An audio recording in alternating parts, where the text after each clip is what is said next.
মহিলা রেঞ্জারকে হুমকি শাসানি রাজ্যের কারামন্ত্রী অখিল গিরির। তার 24 ঘন্টা পেরিয়ে গেলেও এখনো রাজ্য সরকার কোনো পদক্ষেপ করেনি। দলের তরফেও রামনগরের বিধায়কের বিরুদ্ধে ব্যবস্থা নেয়নি তৃণমূল। মহিলা রেঞ্জ অফিসারকে লাঠি দিয়ে পেটানোর হুমকি খোদ কারামন্ত্রী। তাজপুরে উচ্ছেদ অভিযান, মহিলা অফিসারকে কারামন্ত্রীর হুমকি।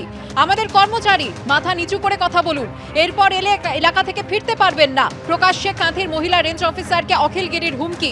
তারপরেও কারামন্ত্রী অখিল গিরির বিরুদ্ধে ব্যবস্থা নেয়নি প্রশাসন। এবার আপনাদের শোনাবো 21শে জুলাইয়ের মঞ্চ থেকে তৃণমূল নেত্রী তৃণমূলের নেতা কর্মীদের উদ্দেশ্যে বার্তা দিয়ে বলেছিলেন, যত জিতবো তত নরম হতে হবে, মা বোনেদের সম্মান করতে হবে। শুনুন। মনে রাখতে হবে, আমরা যত জিতব তত আমাদের নরম হতে হবে। তৃণমূল কংগ্রেস মানুষের সামাজিক বন্ধু হবে। আমি বিবেকবান চাই, বিত্তবান চাই না। কেন জানেন? পয়সা আসে চলে যায়, সেবার কোনো বিকল্প নাই, এটা মাথায় রাখবেন।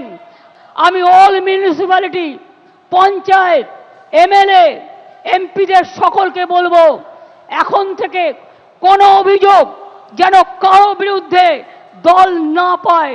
যদি কোনো অভিযোগ কারো বিরুদ্ধে পায়, আমরা কিন্তু উপযুক্ত অ্যাকশন নেব, এটা মাথায় রাখবেন। অন্যায় করলে আপনারা দেখেছেন আমি তৃণমূল কংগ্রেসকেও ছাড়ি না, তৃণমূল কংগ্রেসকেও গ্রেপ্তার করি।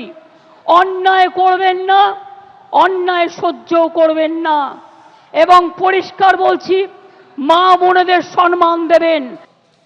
এই মুহূর্তে আমরা টেলিফোনে যোগাযোগ করে নিয়েছি বিজেপি নেতা সজল ঘোষের সঙ্গে। সজল বাবু, মমতা বন্দ্যোপাধ্যায় বার্তা দিয়েছিলেন মা বোনেদের সম্মান করার, এবং অন্যায় করলে তিনি তৃণমূল কংগ্রেসকেও ছাড়েন না এমন কথা বলেছিলেন। কিন্তু আমরা গতকালই দেখলাম কর্তব্যরত বন আধিকারিককে কিভাবে শাসালেন এবং হুমকি দিলেন কারামন্ত্রী। তার 24 ঘন্টা পেরিয়ে গিয়েছে, দলও কোনো ব্যবস্থা নিল না, সরকারও কোনো পদক্ষেপ নিল না।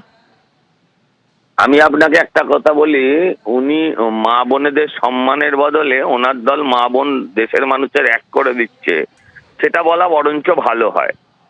হ্যাঁ, উনি বলেছিলেন বিবেক জাগ্রত করতে হবে। তো ওনার যদি নিজের বিবেক থেকে থাকে যে একজন মহিলা হয়ে তার বিবেক যদি জাগ্রত হয়, ওনার প্রথম দায়িত্ব এবং দায়বদ্ধতা হচ্ছে এই অখিলগিরি নামক এই এটা দুপায়ে জন্তুটাকে আগে জেলে ভরা। এ রাষ্ট্রপতিকে অপমান করে, এ মহিলাদের বেছে বেছে অপমান করে, 1 নম্বরের নারী বিদ্বেষী। হ্যাঁ, এই 1 নম্বরে পুরো তৃণমূল দলটার যেমন একটা নারীদের প্রতি বিদ্বেষ আছে, কখনো জেসিবি, কখনো জায়েন্ট, আর কখনো সবাই তো জেসিবি জায়েন্টের আকারে আসে না, কিছু কিছু লোক অখিলগিরির আকারেও মহিলাদের নির্যাতন করতে আসে, কিছু কিছু মানুষ অখিলগিরির আকারেও আসে। এই সমস্ত লোকের জেলখানায় থাকা উচিত। মুখ্যমন্ত্রী একটা শব্দ ব্যয় করেননি, হয়তো কালকে বলবেন আপনাদের সঙ্গে দেখা হলে আমি তো কিছুই জানি না। দল কুণাল ঘোষ একমাত্র ব্যাখ্যা করেছে। আর কুণাল ঘোষ এর আগে যখন দ্রৌপদী মুর্মু আমাদের রাষ্ট্রপতি মহাশয়কে যখন অপমান করা হচ্ছিল, সেই জায়গায় উনি সেই মুহূর্তে প্রেজেন্ট ছিলেন এবং দাঁড়িয়ে দাঁড়িয়ে হাসছিলেন। ধন্যবাদ সজল বাবু আমাদের সঙ্গে কথা বলার জন্য। আর এই মুহূর্তে আমরা টেলিফোনে যোগাযোগ করে নিয়েছি সিপিএম এর রাজ্যসভার সাংসদ বিকাশ রঞ্জন ভট্টাচার্যের সঙ্গে।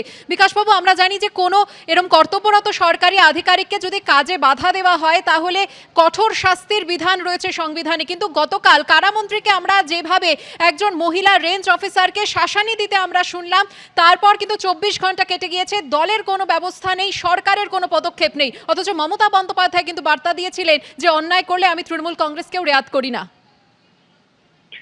দেখুন, আমি গতকালই বলেছিলাম অখিলগিরি যেটা করেছেন সেটা পুলিশের তৎক্ষণাৎ তাকে গ্রেপ্তার করা দরকার ছিল, কেন আইনত এটা সাংঘাতিক অপরাধ। একজন সাধারণ আন্দোলনকারী যদি একজন পুলিশে তার আন্দোলন ভাঙতে এলে বাধা দেয়, তখন সঙ্গে সঙ্গে তাকে গ্রেপ্তার করে নেওয়া হয় যে তুমি আইন ভঙ্গ করেছো। তাহলে আইনটা তো সবার ক্ষেত্রে সমানভাবে প্রযোজ্য।